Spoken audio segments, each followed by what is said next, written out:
Mauro César Pereira já tá com a gente, tá? Ele tá direto aí, o Mauro César Pereira, eu falei aqui no começo do programa, ele abriu mão de um dia das férias dele para participar aqui do Bate Pronto. Seja bem-vindo, Mauro. E aí, a pergunta que eu te faço, você publicou uma coluna agora, que eu até tentei abrir, mas eu não tinha, né, o acesso ao site. Eu vi que você publicou que o Tite, ele foi demitido antes da entrevista coletiva e que o Felipe Luiz aceitou de cara, ou seja, caindo aquela versão de que o Felipe Luiz não estava aceitando. E aí eu te pergunto, Mauro, demorou para demitir o Tite? E outra, a gente conversou muito aqui sobre isso. É mais um treinador que passa pelo Flamengo. Tem que ser criticado? Tem. Porque o time era uma bagunça e não mostrou futebol por um ano. Mas e aí, Mauro? Porque eu vi o protesto contra o Tite, que para mim merecia. Mas também merecia pro Landim, também merecia pro Marcos Braz, também merecia pros jogadores, que aí teve o time sem vergonha. Quando que esse Flamengo vai conseguir uma estabilidade? E outra, era pro Dorival Júnior ter conseguido essa estabilidade, se fosse mantido ou não? É uma bagunça o Flamengo, eu queria que você falasse sobre tudo isso aí que tá acontecendo, Mauro. Na realidade, boa tarde a todos. O Tite ele não foi demitido antes da coletiva. A decisão da demissão foi tomada antes da coletiva. E por que eu destaquei isso? Muita gente associou a demissão como se a gota d'água, e até poderia ter sido, mas não foi, como se a gota d'água fosse a declaração dele, a resposta dele a uma das perguntas na entrevista sobre quem seria o goleiro na quarta-feira na semifinal da Copa do Brasil. Ele disse que seria Matheus Cunha, que nada mudaria, continuaria ele atuando na Copa do Brasil. Mas não, antes mesmo dele falar essa loucura, né, já estava definida a sua demissão. Eu imagino, aí é mais uma conclusão, porque eu conversei com algumas pessoas, que a demissão não aconteceu ontem, porque os caras chegaram sexta-feira de madrugada ao Rio, e o jogo já era domingo, muito em cima. Então deixaram, e aí o jogo em si já comprovou que realmente o Flamengo não teria como reagir. Eu falei aqui, né, na sexta-feira, na coletiva lá em Montevidéu, o Tite era a cara da derrota, o abatimento dele era um negócio muito evidente. Aí você olha para a pessoa ali e fala, cara, difícil esse cara reagir nesse momento. Ele estava muito, muito, muito derrotado, muito abatido, muito mesmo. Então, acabaram decidindo. E tem uma versão aí de que o Felipe Luiz não queria. A informação que uma pessoa de lá de dentro do clube passou foi que ele topou na hora. E não me surpreende nem um pouco. Acho que é meio pueril essa historinha de que não, o cara não queria esperar um outro momento. Futebol não tem esse negócio não, meu irmão. Pintou o cavalo selado na frente, o cargo que o outro que está saindo, todo mundo quer. Todo mundo quer. Na teoria é muito bonito esperar, começar, também acho que para ele, analisando friamente, não é o melhor momento. Ele vai correr um risco também. Mas o risco maior é do Flamengo, né? É do Flamengo. Porque se não der certo, olha, eu vim só para ajudar, ainda estou amadurecendo, começando minha carreira de treinador, pode dizer isso, e vai ser algo até razoável, digamos assim, se acontecer ele alegar algo nesse sentido. Mas o Flamengo, no Landim, é isso, né? Desde o começo, tentativa em erro, aí quando deu certo com o Jorge Jesus, com a terceirização do departamento de futebol para a comissão técnica do Português, eles tentaram terceirizar a comissão técnica para outras comissões técnicas, não deu certo, muitas vezes até por falta de respaldo a esses profissionais, e agora uma outra tentativa estilo meio old school essa aí, né? Carlinhos, Jaime, Andrade, pegar um ex-jogador que está lá no clube e colocar como técnico para ver o que acontece. Zero planejamento, nunca houve planejamento nenhum, nunca houve projeto esportivo, há muita permissividade, muita tolerância com coisas absurdas que acontecem, e agora o Flamengo vai tentar um choque aí com a chegada do Felipe Luiz. A minha grande dúvida é se ele será um técnico que vai escalar o que ele tem de melhor no momento, ou se ele vai ser um técnico parça, agarrado aos antigos colegas que com ele trabalharam nos tempos de jogador, porque não faz muito tempo, né? Ele parou de jogar há menos de um ano. Como é que vai ser o Felipe Luiz? Realmente não sei. O que está claro, isso aí o sinal foi dado para ele, se é que ele tinha alguma dúvida, que o Gabriel, toda aquela discussão que você puxou semana passada do Gabriel, isso não existe. O Gabriel é uma figura nula, mais de 2 horas em campo nesses 2 jogos, somando o tempo dele, não queria uma minutagem, nada acontece. Aliás, aconteceu, ele perdeu a chance na jogada do Matheus Gonçalves, quando poderia decretar a vitória e a possível sobrevivência do time na Libertadores lá em Montevidéu. Final do jogo, era só ele desviar a bola do goleiro, não conseguiu, ele furou. E ontem, uma figura apagada novamente, não consegue participar do jogo. O sinal está dado. Vejamos se ele vai se agarrar ao passado e insistir, botar Gabriel, Bruno Henrique, Arrascaeta, todo mundo junto, Gerson, né? O quarteto remanescente, ou você vai escolher o que for melhor para o Flamengo. Essa dúvida eu vou carregar até o momento da escalação. Agora, é uma situação, né, Mauro, que realmente eu concordo com você. O Felipe Luiz era um dos melhores amigos do Gabigol no elenco do Flamengo. Sempre foi. Gabigol postava com ele o tempo todo, ele participava de entrevista com o Gabigol. Isso é verdade. Eu concordo com o Mauro. Eu acho que o Felipe Luiz vai chegar e vai ter um pouco do lado parça. O Mauro disse que é dúvida. Eu tenho quase certeza que vai ter. Aquele lado do parceiro, não, vou te dar chance. Primeiro, eu acho que vai ter. Primeiro também que não tá... Você tem o Pedro machucado, você tem... A maioria tudo machucado dos atacantes. Cebolinha, Pedro, o Michael, mas o Michael já tá voltando. O Araújo, todo mundo. Então não tem tantas opções para dizer assim, não tô escalando porque ele é meu passa.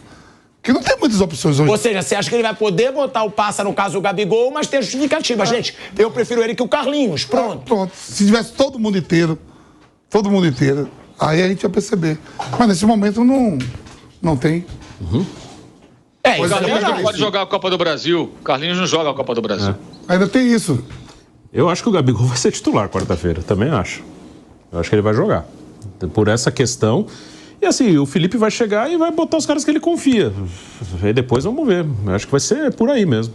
Acho que a princípio ele vai colocar os caras que ele conhece mais. Ele é interino, ele não vai ser fixado, é isso? Por enquanto é isso, né? Por enquanto ele é interino. Até porque vai ter o presidente. Eu acho também que é por causa da eleição, né? Tem a eleição também. Aí eu acho que o Felipe Luiz vai ficar até dezembro e depois para ver o que a nova diretoria vai querer ou a chapa do Rodolfo Landim. Ô Mauro, eu li aqui um negócio até no início do programa que eu concordei muito. A gente vai para um break antes na Rádio Jovem Pan, seguimos no YouTube. E é o seguinte, tá? Eu nem sei se quem postou quem foi o autor, mas que eu concordei muito, porque me mandaram aqui. E aí eu te pergunto se você concorda.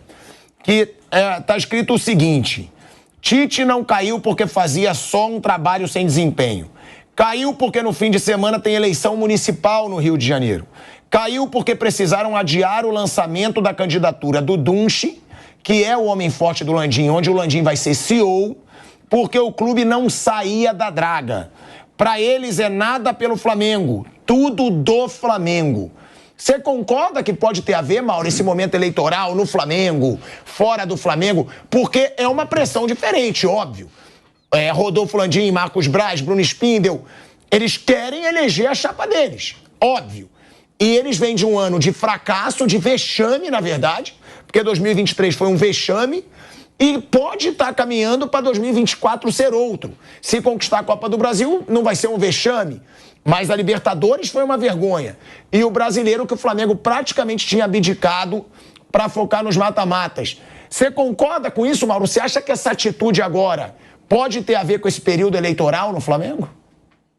Thiago, eu não posso ficar comentando em cima de uma postagem que eu não sei nem quem é o autor, né? É muito fácil um cara anônimo falar essas coisas. Agora, eu não sou irresponsável como jornalista de falar, foi por isso, foi por aquilo.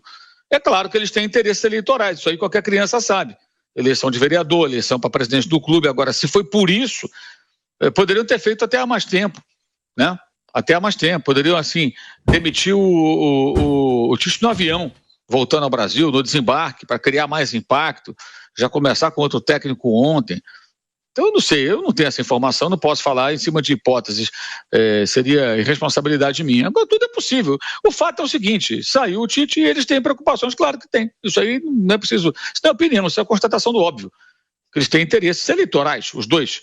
Né? O dirigente quer ser vereador e o outro quer eleger seu candidato. E o desempenho do time de futebol pode não, impacta, né?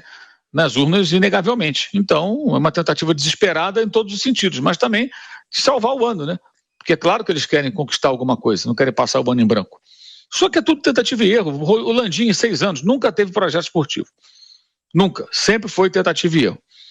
E aí, como eu falei, a partir do momento que deu certo com o Jorge Jesus, a terceirização do futebol para o técnico da vez, mas muitas vezes sem o respaldo necessário para que ele fizesse aquilo que tem que fazer. Para mim, o maior exemplo disso é o Vitor Pereira, que o pessoal aqui do Brasil esculacha, até alguns colegas da imprensa falam. Gente, ele foi 4º colocado do campeonato com o Corinthians, com esse Corinthians aí que vem há algum tempo se arrastando, né? Perdeu nos pênaltis a Copa do Brasil, eliminou o Boca na Libertadores com um time todo esfacelado na Bomboneira, conseguiu eliminar. Não foi ruim, não. E no Flamengo, ele é demitido depois de um 4-1, em que os maiores responsáveis estavam em campo. E todos continuaram lá, inclusive o atual técnico estava no elenco. Né? O novo estava naqueles 4-1. E já deram declarações depois, o próprio Felipe Luiz, sobre Paulo Souza, que o pessoal não jogava por ele, não curtia muito, ele e o Diego conversavam e tal. É isso.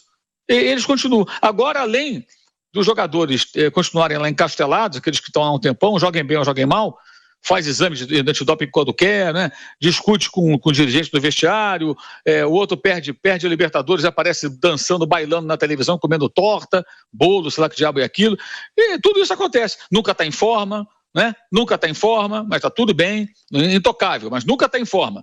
Que diabo não consegue ficar em forma? De quem é a responsabilidade? Isso vai se arrastando há anos. E agora um deles vai ser o técnico do time. Só falta chamar o Diego Ribas para ficar como dirigente, para completar a panela. Mauro, eu vou só te interromper rapidinho, que a gente vai voltar aqui para a Rádio Jovem Pan em 2 segundos. De volta, hein? De volta à Rádio Jovem Pan, agora na rádio e no YouTube. Mauro, não vou interromper teu pensamento, pode concluir. Mauro? Bom, esses caras nunca são questionados, essa é a questão. Vamos pensar aqui, o Arrascaeta não tem condição física ideal há quanto tempo? Há uns 2 anos que ele está nesse vai e vem. Aí amanhã chega um técnico, não vai ser o Felipe Luiz, creio eu. E o cara chega e fala assim, não vou escalar o Arrascaeta, que ele está abaixo, vou botar o fulano de tal. Barrou o Arrascaeta, que absurdo. Que Arrascaeta que ele está barrando? Aquele que jogou pra caramba antes ou esse que se arrasta? Mas não importa, as pessoas olham pra grife. Então é difícil. Para qualquer treinador, vai ser sempre difícil. E agora o Felipe Luiz vai sentir na pele, porque não adianta ele colocar os passas dele, como é provável que aconteça, se eles não renderem em campo. E essa questão do rendimento não está ligada especificamente ao técnico em questão, o técnico da vez. O Gabriel não consegue jogar porque não consegue jogar com técnico nenhum. São 3, já que passaram, ele não jogou nada. E o mesmo vale para o Arrascaeta, sempre com altos e baixos, mais baixos do que altos, e momentos de lampejo, o que é muito pouco. É muito pouco. E o Flamengo vira refém, porque quando tira do time, é uma gritaria. Ao imaginário, uma ilusão coletiva das pessoas que acham que num passo de mágica tudo vai dar certo. Mas não dá. Aliás, vou repetir o que eu falei semana passada. Se jogar quarta-feira o Gabriel e fizer um gol, não é mais que obrigação dele. Ele está devendo ao Flamengo. Ele não faz nada pelo Flamengo em campo, não dá retorno técnico nenhum há 2 anos praticamente. Se tivesse feito gol em Montevidéu desviando a bola do goleiro, não teria feito nada além da sua obrigação. Ele entrou em campo para quê? Para assistir o jogo? Ou para fazer gol? Aí não faz. Quando fizer, viu, ele fez, Pô, finalmente, hein? Esses caras são intocáveis. Quero ver como é que o Felipe Luiz vai lidar com isso. Se ele vai pensar na brodagem ou se ele vai pensar no trabalho dele e no bem do clube. Isso é uma pergunta, né, que o Mauro não estava no debate e que eu queria jogar pro Mauro. Porque, Mauro, eu não achei, e muitos discordam de mim, o trabalho do Tite bom na seleção brasileira. Eu não achei. E agora ele teve 1 ano de trabalho no Flamengo e foi muito mal. Não só o desempenho numérico, não, que a gente já trouxe aqui. Dentro de campo, time ruim, time desorganizado, time sem criar, sempre a mesma coisa, jogando bola na área. Defesa ruim. O Flamengo sofreu muitos gols com o Tite, perdeu muito. Aí a pergunta que eu te faço, Mauro, o Tite, esse período na seleção brasileira, pode ter tirado um pouco desse dia a dia do Tite como treinador? Porque é o primeiro trabalho do Tite pós-seleção. E é muito ruim. Você acha que o Tite agora vai ter que se reinventar como treinador de clube ou não? Você acha que ele é o mesmo treinador? Não, claro que ele vai ter que se reinventar, né? Ele vai passar por uma nova fase de tentar dar a volta por cima. Lá no Rio Grande do Sul se comenta muito de um possível interesse do Grêmio na sua contratação para o ano que vem, talvez seja até o cenário ideal para ele, né? Foi o primeiro clube onde ele se destacou nacionalmente, em 2001, então acho que ele vai ter que fazer escalar a montanha de novo, né? Isso é natural que assim seja, porque ele ficou aquém na seleção e ficou aquém no Flamengo, deixou a desejar nos seus últimos trabalhos, e os trabalhos foram só em 2 Copas do Mundo e depois com o principal, mais caro elenco da América do Sul. Ou seja, ele tinha condições de fazer melhor? Óbvio que sim, mas não fez. Mas você acha que esse período da seleção pode ter piorado ele, Mauro? Você acha que técnico em seleção, ele piora porque ele não tem esse trabalho diário? Depende muito do técnico, depende muito do profissional. Não existe uma regra para isso. Não sei, não posso afirmar, se for para a seleção volta pior. Na verdade, assim, muita coisa aconteceu no futebol brasileiro durante o período que ele esteve afastado dos clubes, né? Ele saiu em 16 para entrar na seleção. Aí você vê, em 17 o Carille foi campeão brasileiro, nada novo. 18 Felipão foi campeão brasileiro, opa, volta ao passado. Aí em 19 Jorge Jesus chega e muda o patamar do futebol brasileiro. Com ele muita coisa mudou e atraiu aí novos treinadores, alguns acrescentaram, outros não, e as coisas mudam a partir de 19. Então quando ele retorna, ele encontra outro futebol e talvez as ideias dele estejam defasadas, né? Pode ser isso. Aparentemente é isso. Principalmente com relação a como montar uma defesa. O que ele fazia com maestria, não consegue mais. Não conseguiu, de fato não conseguiu. Talvez o principal problema desse time tenha sido a defesa, porque o time teve bons momentos. O final é muito ruim do trabalho, mas teve bons momentos. E ainda assim, o Flamengo liderou o campeonato. Voltou a liderar depois de mais de 100 rodadas. O Flamengo eliminou o Palmeiras e o Bahia da Copa do Brasil. O Flamengo teve alguns bons momentos na temporada, mas isso é pouco. Para a expectativa criada e é pouco para aquilo que se esperava dele. Bom, a gente está falando aí do Felipe Luiz, né? O Mauro disse que ele tem a dúvida se o Felipe Luiz vai agir como parça ou se ele vai botar os melhores. Aí eu quero perguntar aqui para a mesa, eu conhecendo bem ali esse ambiente do Flamengo, eu vivi muito, né, dentro do Flamengo ali, principalmente em 2019, eu tinha acesso a muitos jogadores nessa época. Eu acho que vai ter um momento parça de começo, tá? Eu acho. Acho de verdade. Eu acho que ele vai pensar assim, eu vou tentar recuperar o Gabigol. Acho. E tenho quase certeza. Porque o Felipe Luiz era o melhor amigo do Gabigol no elenco. Era o único jogador que o Gabigol sempre estava junto, postava vídeo com o Felipe Luiz. Concordo com o Mauro. É difícil você acreditar no Gabigol hoje em dia. Só que o Vamp já trouxe aqui a ideia que o Felipe Luiz já pode trazer de cara. Gente, eu não tenho quem colocar, não. Mas se você falar o momento passa, que não você tá falando o momento passa, é o seguinte, o Gerson tá jogando mal, foi no campeão junto, né? O Gerson tá carregando o Flamengo nas costas. Tá jogando bem. O Bruno Henrique foi campeão também junto com ele. O Bruno Henrique é o atacante hoje que se tem pra jogar por dentro. Tá mal também, tá? Não, mas tá longe de ser o Bruno Henrique. Mas você vai tirar pra botar... Tem um Everton Cebolinha pra disputar? Não. Você tem o Luiz Araújo, você tem o... Agora o Michael deve voltar. Entendeu? Não tem, então, tem até esse argumento de dizer, não, estão achando que é o momento passa. Eu vou tirar eles. Quem eu vou botar? A garotada do Sub-20, que por sinal vai até decidir a semana o título carioca com o Botafogo. Ele estava preparando o time para decidir aí a final. Então não tem nem como dizer assim, é o momento passa. O Mauro acabou de falar, o próprio Carlinhos não pode jogar. Copa do Brasil. Então aí, ó, Arrascaeta, é o que tem ali, com De La Cruz, né? Verdade, agora, tem um outro lado também, né? Que você agora, se tivesse bem. todo mundo inteiro, se tivesse todo mundo inteiro e o Flamengo estivesse na situação, eliminar de tudo, é sinal de que alguém ia estar uma galera jogando mal, né? Então não tem nem essa opção, que tem vários jogadores do departamento médico. Tem um outro lado que você lembrou bem, e que aí é bom trazer pra roda. Felipe Luiz, gente, era o treinador da base. Ele sabe os garotos que podem render nesse Flamengo. Isso é bom, porque quantas vezes a gente fala aqui, pô, vai botar o Carlinhos, bota um garoto da base. É melhor. Pô, vai botar o jogador que tá virando um sanguessuga, bota um garoto da base, é melhor. Tem esse lado também, né, Flávio? Pode ter o lado passa, que o Mauro lembrou bem. Ele tem amizade com os jogadores que ele atuou junto. Ele atuou junto ali com o Davi Luiz, atuou junto com o Gabigol, atuou junto com o Bruno Henrique, atuou junto com o Arrascaeta. Ele tem os jogadores ali que ele atuou um bom tempo junto. O Felipe Luiz, inclusive, ele disputou vaga com o Ayrton Lucas. Ele estava ainda quando o Ayrton Lucas foi assumindo a vaga no Flamengo, inclusive foi substituto dele na final da Libertadores e entrou muito bem contra o Atlético Paranaense. Mas também tem esse lado. Será que pode ser um lado do Felipe Luiz revelar muito o garoto? Ele foi o primeiro campeão intercontinental pelo Flamengo numa Sub-20, conquistou o título agora no Maracanã. Ó, Pilhado, depende da ambição dele. Se ele quiser fazer carreira, ele tem que entrar e fazer o que ele acha de melhor. O lado parceiro, você é meu amigo e tal, mas espera aí, né? Aqui, por exemplo, eu não gosto de você. Mas eu entendo que você tem que ser o apresentador do programa, pelo bem do programa, entendeu? Você percebeu? Você me detesta. Mas eu sou obrigado a ter a melhor história. Você tá rindo. Aí o Mauro César gosta, gente. Você vê, você levou o Mauro César agora à loucura.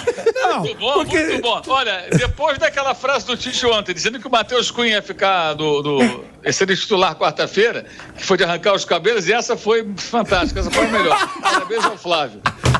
Mas é verdade. Mas então, o Pilhado tá arrebentando. O Bruno é mais ridículo ainda, que ele fica rindo. Todo mundo gosta, né, do Pilhado. Então, quer dizer, eu não gosto de você, mas as pessoas gostam. Então é importante que você apresente o programa, porque é bom para o programa. Eu acho que se o Felipe Luiz tiver essa mentalidade, vai ser ótimo. Olha, eu gosto muito do Gabigol. Do Gabigol, mas